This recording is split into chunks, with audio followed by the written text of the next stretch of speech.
Good morning, नमस्ते मेरे देशवासियों। मैं आपका दोस्त, आपका होस्ट, आप सभी को फिर से स्वागत करता हूँ। Justification by faith and evangelistic media ministry प्रस्तुत करता है हर दिन का शुरुआत खुदा के वचन के साथ, दैनिक वचन बचना और बचाना में। आज 12 जून 2024, आज का दिन है बुधवार। आज का विषय है यहोवा में खड़ा रहें। हमें चाहे जितना भी परिस्थिति क्यों ना आए, हमें यहोवा के साथ खड़ा रहना बहुत ज़रूरी है। वचन लिया गया है जेनेसिस का पुस्तक, उत्पत्ति का पुस्तक 18 का 22। यहाँ इस प्रकार लिखा गया है, आइए हम पढ़ते हैं। ये जब हम 18 को पढ़ते हैं, 18 को, जेनेसिस 18 को जब हम पढ़ते हैं, यहाँ पे हम इसहाक का जन्म का प्रतिज्ञा किस तरीक़ा से हुआ था, अब्राहम का वाइफ का साथ बात किया गया, सो ये सब हम इसमें जान सकते हैं। और उसी के साथ साथ किस तरीक़ा से पूरा सदोम को नष्ट करने का बाचा बांधा गया था, किस तरीके से बातचीत हुआ था, उसके बारे में हम जान पाएंगे जब 18 को पढ़ेंगे। आइए हम पढ़ते हैं 18 का 22। यहाँ पे खड़ा कैसा रहें हम, यहोवा में खड़ा रहना बहुत ज़रूरी है कहते वचन कहता है। तब वो पुरुष वहाँ से मुड़ के सदोम की ओर जाने लगे, पर अब्राहम यहोवा के आगे खड़ा रह गया। वचन पढ़ाई सुना पे खुदावन आशीष करे।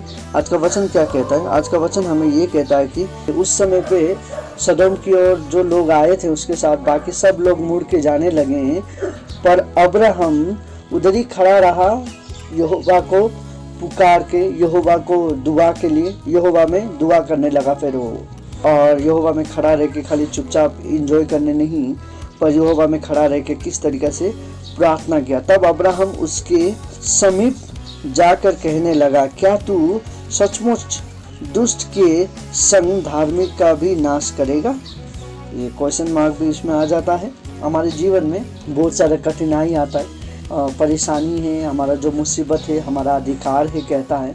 हम दुनिया में रहते समय कितना एंजॉय ढूंढते हैं, पर हमें जब हम ईसाई में आते हैं हमें बहुत चीज़ का परेशानी होता है, बहुत चीज़ हमें सुनना पड़ता है, बहुत चीज़ हमारे पास हो के हमें गंवाना पड़ता है, बहुत मुसीबतों का सामना करना पड़ता है। क्योंकि वचन इस तरीक़ा से कहता है, यदि हम दुख अभी के ज़माने में हम झेलेंगे यीशु का नाम पे, तो हम धार्मिक ठहराएंगे, हम आशीषित होंगे बोल के वचन मत्ती का पुस्तक कहता है। लेकिन हम आगे जब पढ़ते हैं हमें ये मालूम होता है कि हमें जो हम मुसीबत झेलते हैं, बहुत सारे लोग ये मुसीबत को झेल नहीं पाते हैं। बहुत सारे लोग इसमें क्या करते हैं, गिर जाते हैं। देखिए, हम ये जानते हैं जो लोग प्रभु में जितना जल्दी आते हैं उतना जल्दी वो जाता है। जब हम किसी को सुसमाचार सुनाते हैं ना, वो इंसान सुसमाचार नहीं, पर लोगों को उन्नति देख के, लोगों का पैसा देख के या स्पॉन्सर देखते हुए जो लोग आते हैं ना, जल्द से जल्द वो लोग जल्द से जल्द जाते भी हैं। जिस तरीक़ा से वो पैसा को देख के आते हैं, उन्नति को देख के आते हैं, सो उसी तरीक़ा से जब दूसरी जगह में उसे वैसा मिलेगा तो वो वैसा ही चला जाएगा। और बहुत सारे लोग हम विश्वास में क्या देखते हैं, बीमारी होने के बाद भी प्रभु उसे चंगाई देता है। बहुत सारे ईसाई लोग, विश्वासी लोग जाके प्रार्थना करके उनके घर में चंगाई होता है, फिर उसके बाद वो चंगाई हो जाते हैं और वो कहने लगते हैं कि मैं भी आपका खुदावन को पीछे करूँगा जिस तरीक़े से आप कर रहे हैं। उनका विश्वास चेंज हो जाता है। हमें उसी वक्त उन्हें खुदावन में पानी का बपतिस्मा नहीं देना है, पर कुछ समय के लिए उन्हें रोकना बहुत ज़रूरी है। खुदावन को वो जाने, खुदावन का कलाम को वो पढ़े बोल के हमें उन्हें ये मालूम करवाना बहुत ज़रूरी है। नहीं तो अभी का समय पे क्या होता है, यदि हम ये सब मालूम नहीं करवाए, वो जितना जल्दी वो लोग आएंगे उतना जल्दी वो लोग जाते भी हैं। हमें ये मालूम होना बहुत ज़रूरी है। और जो लोग ज़्यादा स्थिर करके जो लोग रुक के आते हैं खुदावन में, वो शायद ज़्यादा मजबूत रहेगा मेरा ख्याल से, क्योंकि वो ज़्यादा स्थिर रहते हैं। उनके जीवन में बहुत सारे परेशानी वो झेल के आते हैं। उनके जीवन में वो मुसीबत को भी सामना कर चुके होते हैं और अच्छाई भी बहुत उन्नति करते हैं। तो ये सब चीज़ वो झेलते हैं, बहुत सारे लोगों का सुनना पड़ता है उन लोगों को।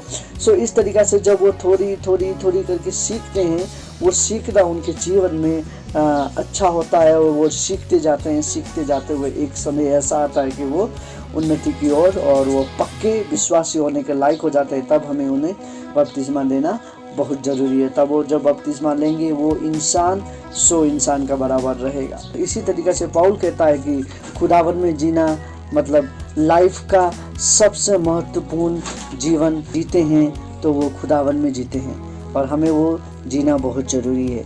खुदावन इस तरीक़ा से कहता है, हम खुदावन में आते हैं जब कुछ मुसीबत आ जाता है हमारे जीवन में, हमारे घर में कुछ मुसीबत आ जाता है तो हम उसमें क्या हो जाते हैं, नाराज़ होके, निराश होके खुदावन से दूर हो जाते हैं। खुदावन में खड़ा नहीं रह पाते हैं हम कमज़ोर हो जाते हैं। क्योंकि हम देखिए बहुत सारे समय पे यदि हम नया एक बच्चा जब जन्म होता है उसके साथ ही उसे हम दोहराने नहीं लगते हैं, चलो बोल के नहीं बोलते हैं, उसके स्कूल भेज नहीं देते हैं, नौकरी में उसी समय पे नहीं भेजते हैं। हर एक चीज़ का एक प्रोसेस होता है। उसी तरीक़ा से जब हम विश्वासी होते हैं हमारा भी प्रोसेस होता है। एक जब विश्वासी नया जन्म लेता है तो उसे दूध पिलाना बहुत ज़रूरी है। हम आजकल के चर्च क्या है, बपतिस्मा दे देते हैं और छोड़ देते हैं, उसको फॉलो अप नहीं करते हैं, उसे दूध नहीं पिलाते हैं।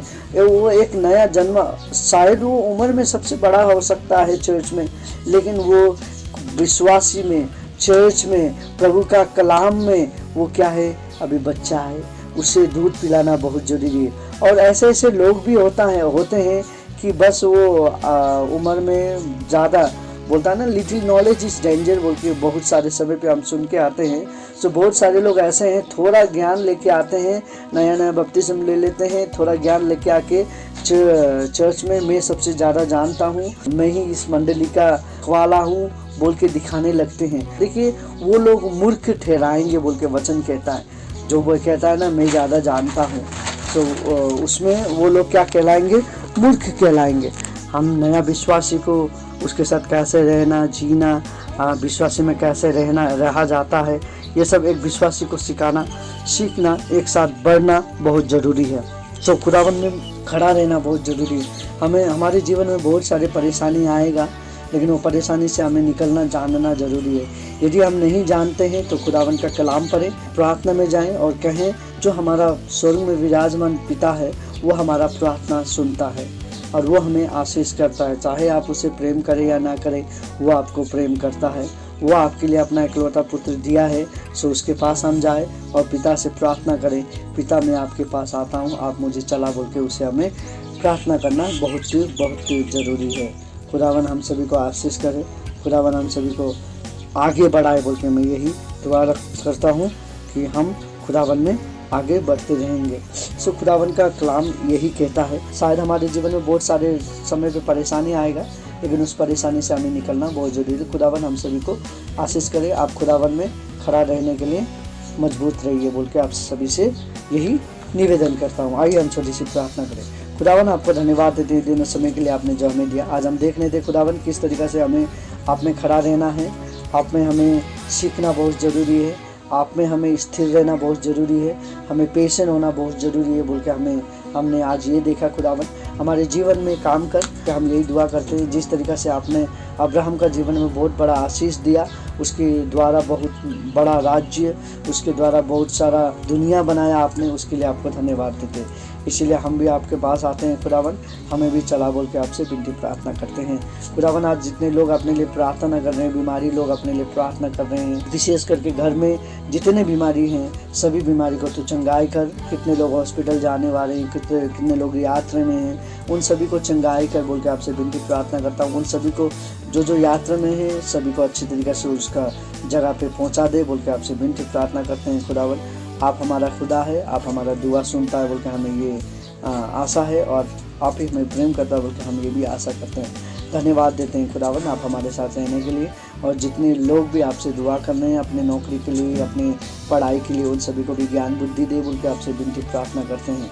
और बहुत सारे लोगों का बहुत सारा प्लान है, सभी को आशीष कर। जितने लोग आपके पास आके आज दुआ कर रहे हैं, अपने अपने परेशानी कह रहे हैं, उन सभी का परेशानी को आप सुन के पिता उनको उत्तर दे बोल के आपसे विनती प्रार्थना करते हैं। छोटी सी प्रार्थना हमें प्रेम करने वाले यीशु के उच्च पवित्र नाम पे मांगते हैं, आमीन।